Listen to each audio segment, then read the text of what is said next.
So I'm going to turn now to lessons learned from resettlement research. And one of the questions we asked at the conference was, well, how many people have been displaced and resettled by these major infrastructure projects? And the reality is nobody really knows. The World Bank has some numbers for their own funded projects, but there's not a good global overview on this. If you include every single infrastructure project, whether urban or rural, you begin to see that it's very difficult to estimate. Scudder says that there were about 40 to 80 million people resettled by 45,000 large dams. That's also from the World Commission on Dams report. Pandy, who was one of the participants in our workshop, estimated about 21 million people in India alone. Yantan, who was at our workshop in Bellagio, said there were about 1.3 million people resettled by Three Gorges Dam alone.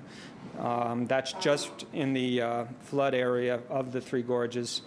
And then Michael Chernea estimates that over the course of the last 2 decades of the 20th century, it was about, for all infrastructure, about 10 million people a year displaced and resettled, and maybe as high as 15 million people per year now.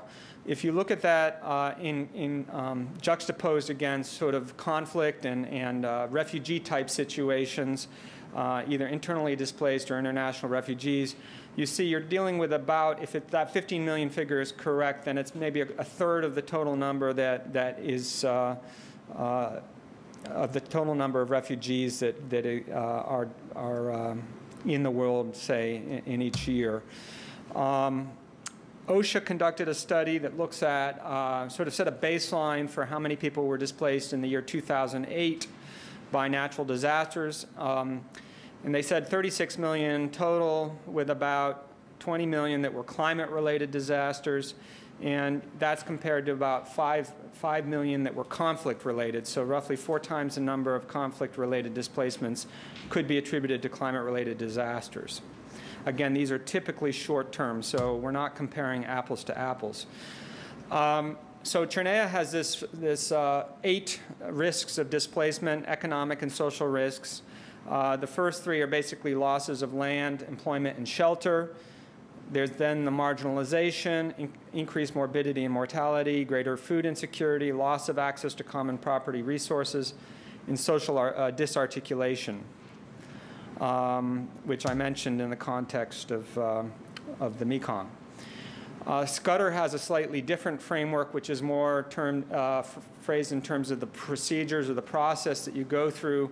And so you begin with a planning for resettlement, to physical removal of the people from wherever they're living, coping with the initial drop of living standards, which tend to decline quite precipitously after the move, initiation of economic development and community formation activities that are necessary to improve those standards, and then finally handing over to the next generation. I mean, he's one of the few people who's actually conducted 50-year revisit of a study he originally conducted in 1950s. So he went back to the Zambezi, I believe it was the Kariba Dam, and investigated that region.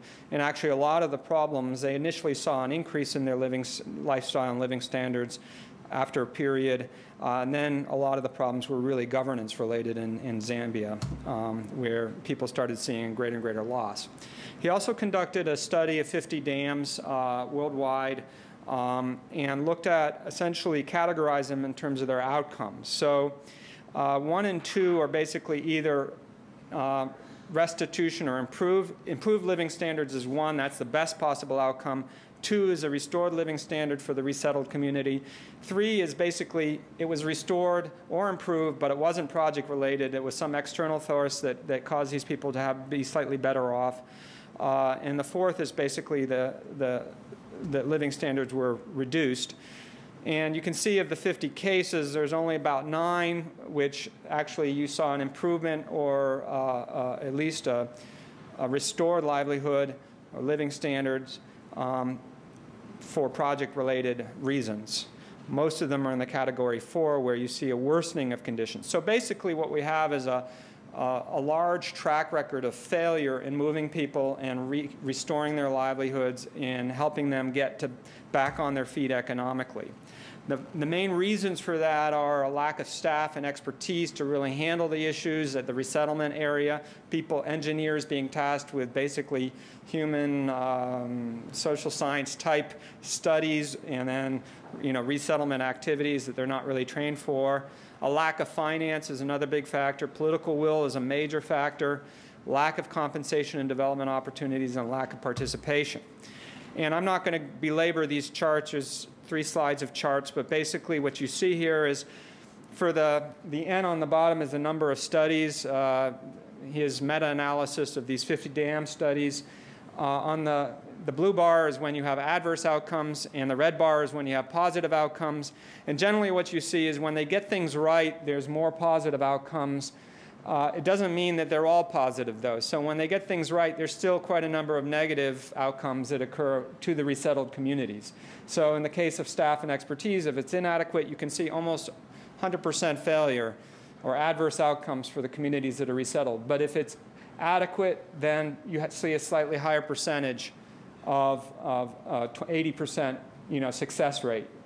Adequacy of funding for rehabilitation resettlement is similar.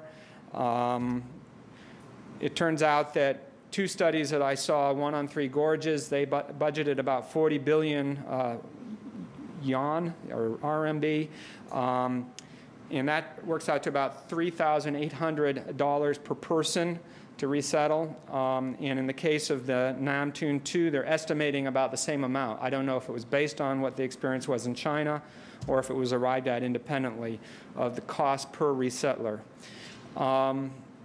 Political will is extremely important. If there's only a will to restore, in other words, just to get people back to where they were before, generally the results fall short. But if there's a will to actually develop and improve the livelihoods of people who are resettled, then you see much better outcomes. If there's no awareness of collateral opportunities, which means things like drawdown agriculture or fisheries in the reservoir, that kind of thing, typically adverse outcomes prevail. And the contrary is the case when there is an awareness. Landlessness, again, the same kind of pattern. Joblessness, the same kind of problem, or sort of mirror image of outcomes. Food security, again, the same mirror image.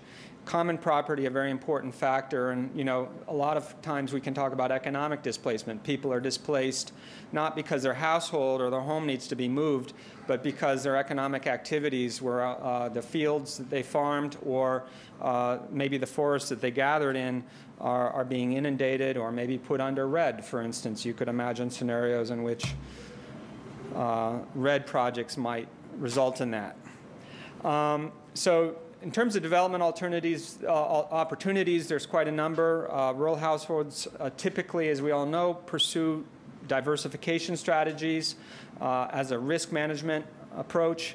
And so these are very important to kind of combine a variety of scenarios or approaches to improving livelihoods afterwards, such as irrigation of high-value crops, not just rice or wheat, but typically you need to go for the higher-value crops.